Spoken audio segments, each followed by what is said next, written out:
Training days which have been excellent just to get everyone out in the heat and get them sorted nice and early. But শ্রীলঙ্কায় যখন বাংলাদেশি বোলারদের তুলোধুনো করছে লঙ্কান বোলাররা, তখন গায়নায় bat হাতে ঝড় তুলেছেন সাকিব আল হাসান। জিএসএল এ খেলতে নেমে প্রথম ম্যাচেই তুলে নিয়েছেন 50, 7-4-1-6 37 বলে করেছেন 58 রান। অপরাজিত থেকে মাঠ ছেড়েছেন 156 স্ট্রাইক রেটে ব্যাট চালান। লাল সবুজের জার্সিতে সুযোগ না পেলেও ফ্র্যাঞ্চাইজি টুর্নামেন্টে সাকিব যে এখনো অপরিহার্য একটি নাম। দুবাই ক্যাপিটালসের হয়ে খেলেছেন দায়িত্বশীল ইনিংস। গায়নার স্লো উইকেটেও আগ্রাসী ব্যাট চালিয়েছেন সাকিব, প্রমাণ করেছেন তিনি এখনো ফুরিয়ে যাননি। ক্যাপিটালসের 3 উইকেটের পতন ঘটলে 5 নম্বরে ব্যাট করতে নামেন সাকিব আল হাসান। ইনিংসটা শুরু করেন বাউন্ডারি দিয়ে, রিভার্স সুইপ শট খেলে 4 মারেন। প্রথম বলে রিস্কি শট খেলে যেন জানান দেন বেশ আত্মবিশ্বাসী তিনি। পরের বলে লেগ বিফোরের ফাঁদে পড়েন, কিন্তু আম্পায়ার আউট দেননি। রিভিউ নিলেও বেঁচে যান কারণ বল স্টাম্প মিস করেছে। পরের ওভারে আবারও বাউন্ডারি দিয়ে শুরু করেন। শুরু থেকেই আগ্রাসী ব্যাটিং করতে থাকেন এই অলরাউন্ডার।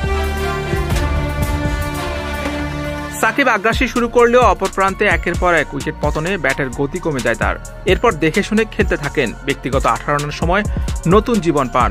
বাউন্স বল খেলতে গেলে ব্যাটে লেগে গালিতে ক্যাচ ওঠে, কিন্তু সেখানে থাকা ফিল্ডার সহজ ক্যাচ মিস করলে নতুন জীবন পান। এরপরে জ্বলে ওঠে সাকিবের ব্যাট, 4 ছক্কায় রানের গতি বাড়িয়ে নেন। আন্তর্জাতিক ক্রিকেটে 9 মাস আগে সবশেষ ম্যাচ খেলেছিলেন সাকিব, তবে প্রতিযোগিতামূলক ক্রিকেট থেকে একেবারে বিচ্ছিন্ন নন তিনি। এবছরের মে মাসে পাকিস্তান সুপার লিগ PSL এ খেলেছেন।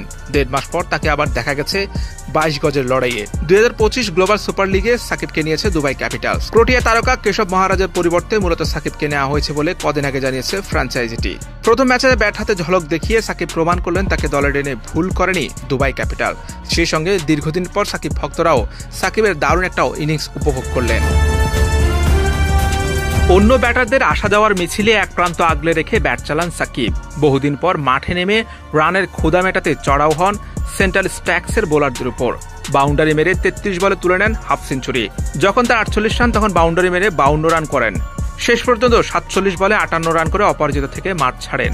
7-4-1-6 ইনিংসটি সাজিয়েছেন তিনি। দুবাই ক্যাপিটালসের হয়ে সর্বোচ্চ রান তুলেন তিনি। তৃতীয় উইকেট পড়ার পর ব্যাট করতে নেমে ইনিংস শেষ করে দায়িত্বশীল ইনিংস খেলে মাঠ ছাড়েন।